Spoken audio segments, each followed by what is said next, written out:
right.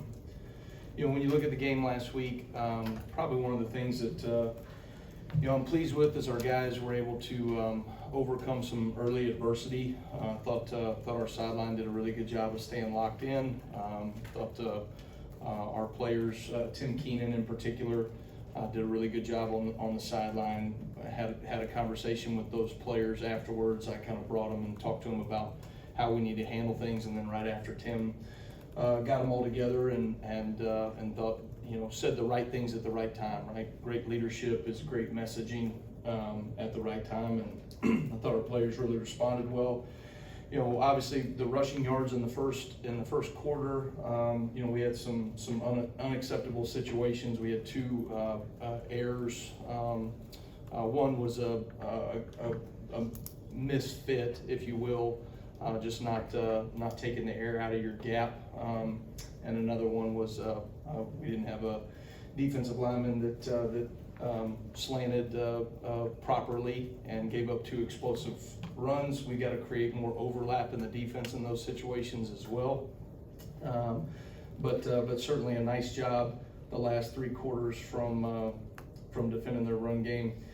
Starting the second half, going a 4 and out and a 3 and out, I think was huge. Kind of set the tone for the second half, and then only giving up 3 explosive plays to our 13 explosives that we were able to create as well. So some of those things are good. We have got to start the game faster on a more consistent level as a defense. Twice this season we have not started games fast.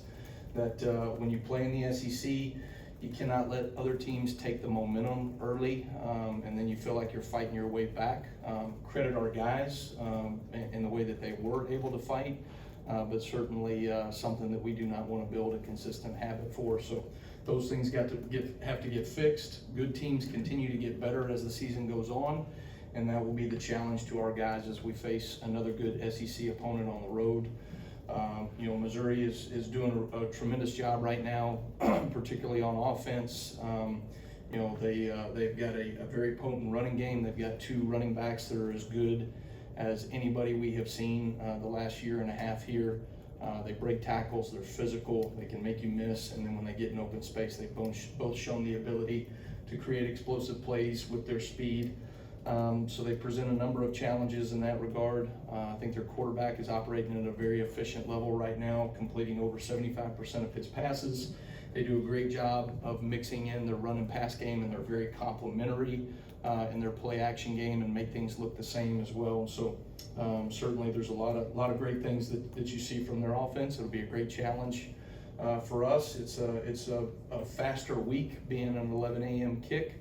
And so, some of those late games that you get on Saturday, you get an extra walkthrough, some of those things being on the road, the time to travel. So it'll be a great challenge for our guys to turn the page to another great SEC opponent. So looking forward to the week ahead and having our players ready to go on Saturday. Thank you, Coach. Let's start with Chase on the far left. Two, if I may. One, I want to ask about London Simmons. Made a couple plays against Vanderbilt, but really didn't get a whole lot of snaps, so it was kind of a flash there from him. And then also with Missouri, in terms of their block, and what do they do up front to spring Ahmad Hardy that y'all need to deal with in practice? I thought London continues to show up and does a good job. When you're going in a game where you have some early adversity, like we talked about, you want to try to keep your older, experienced players in the game, and certainly when you look at rotations, there's times where our offense did a really good job of staying on the field. We won the time of possession battle, and so typically you're just naturally going to have more of your starters in the game. And so Tim was doing a really good job in that situation, and sometimes you're just not going to pull him out as much. But London, certainly when you go back and you watch the tape, has earned the right to get more playing time, and certainly this week I would imagine you're going to see more snaps from him. When you look at Missouri's offensive line, I think they've got great scheme.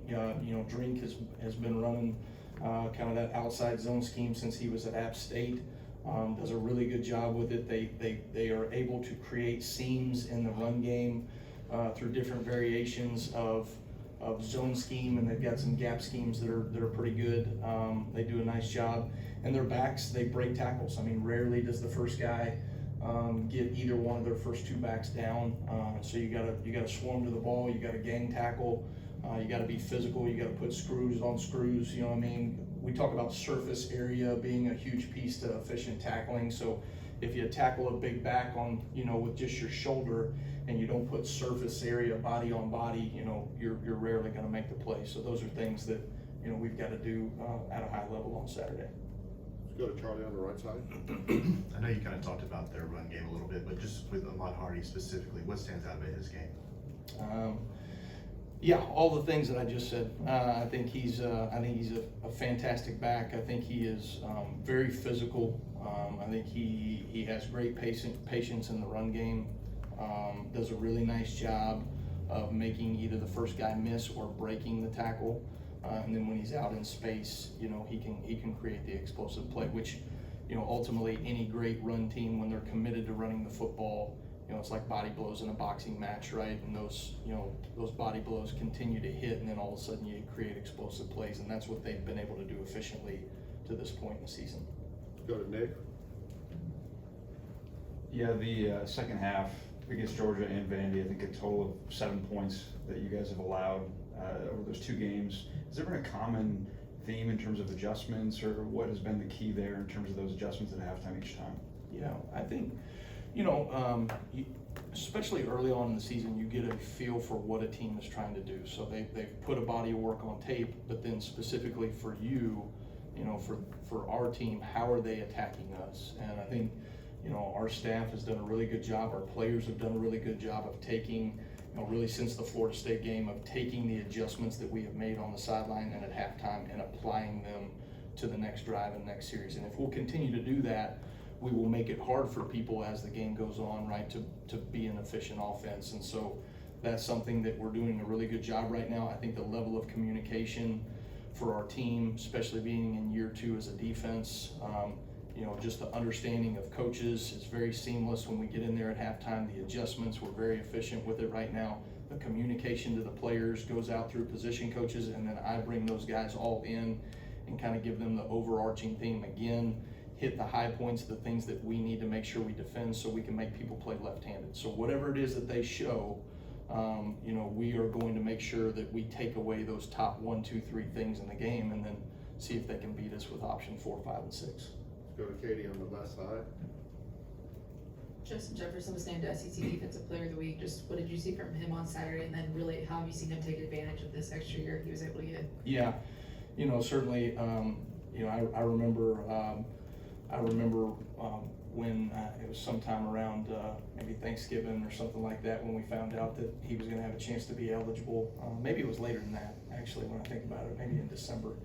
But that was a special moment. I remember calling Chuck Morrell, at that time, and that was big because we were looking for linebackers out of the portal. In fact, I think it was December.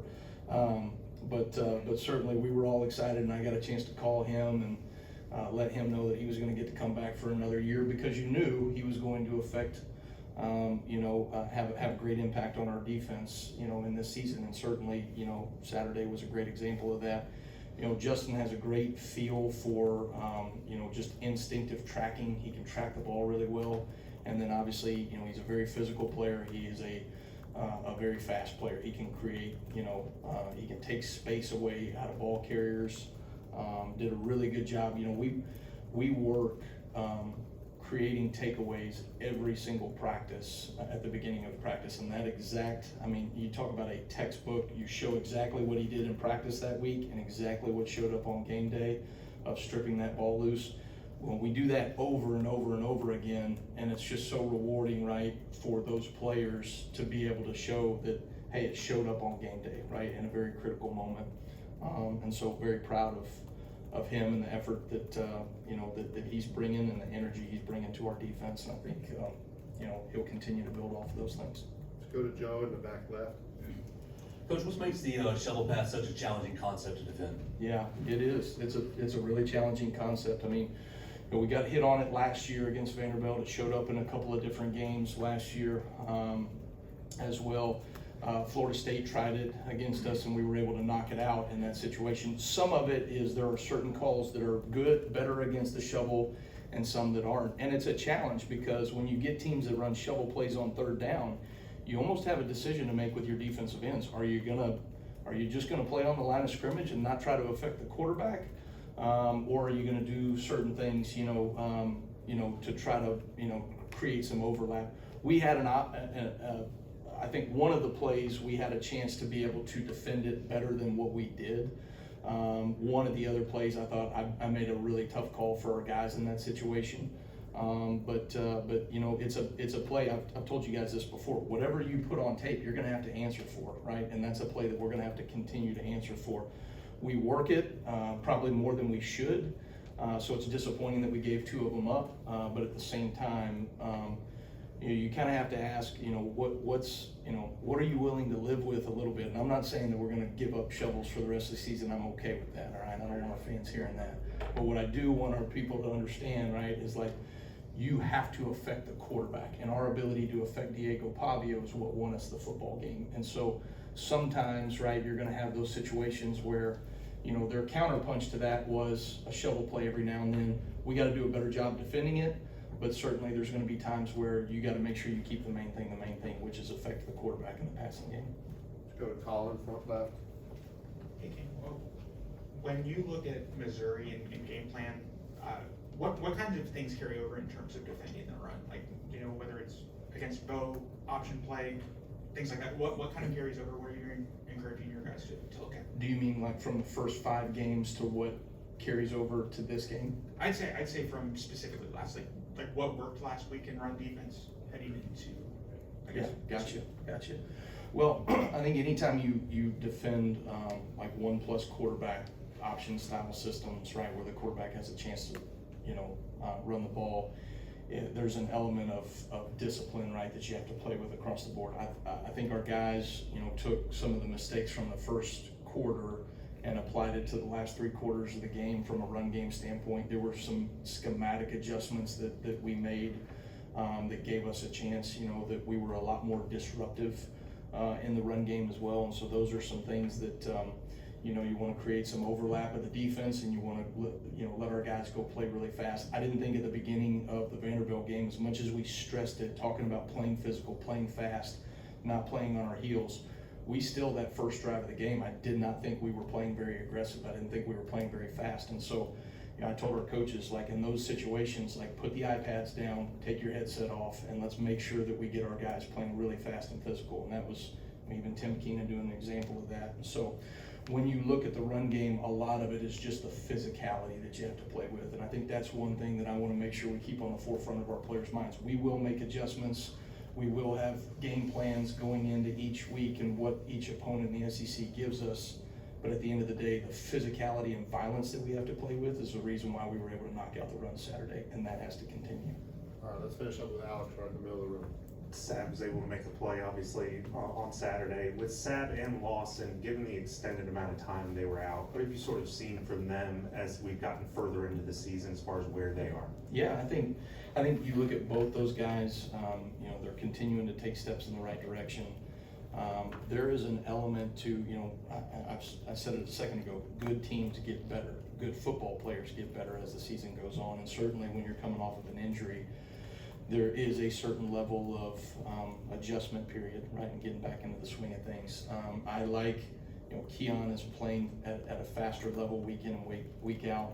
Deontay, all the communication pieces. Sometimes he doesn't make the play necessarily, so it doesn't show up to you, but to our defense, structurally, all the things that he gives us from a communication standpoint, anticipation, alignments, and getting our guys in position to go execute. I think he's doing that at a really high level right now. And so, I'm excited about those 2 guys. I'm excited about a number of guys in our defense. But whoever continues to take steps forward will be the ones that, that stand on top of the mountain at the end, right? And those are the teams that ultimately put in the work and the preparation the week of practice so that they can show up on Saturday. And that's certainly what we got to do, get ready to go to Columbia, Missouri on Saturday. Thank you, Coach. All right, thanks guys. Roll Tide.